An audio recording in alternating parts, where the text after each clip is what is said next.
चलो तो सौ प्रथम આપણે ક્રમાંક સહસંબંધ શોધવાનો છે।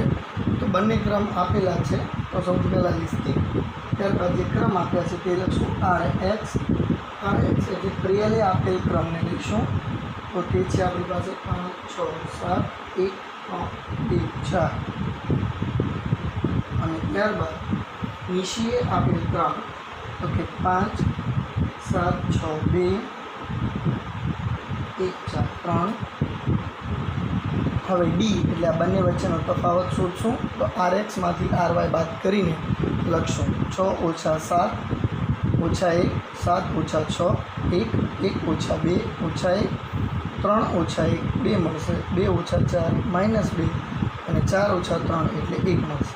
હવે આપણે ડી સ્ક્વેર એટલે કે આ ડી જે મળ્યો એનો વર્ગ કરીએ તો 0 માઇનસ 1નો વર્ગ 1 1નો વર્ગ 1 માઇનસ 1નો વર્ગ પણ 1 2નો વર્ગ 4 માઇનસ 2નો વર્ગ પણ 4 અને 1નો વર્ગ 1। હવે સિગ્મા ડી સ્ક્વેર આપણે જરૂર પડશે તો એના માટે આપણે આનું ટોટલ કરશું, એ મળશે 12। ત્યારબાદ હવે સૂત્રની અંદર કિંમત મૂકીએ કે ક્રમાંક સહસંબંધ R બરાબર 1 minus 6 sigma D square upon n square minus 1।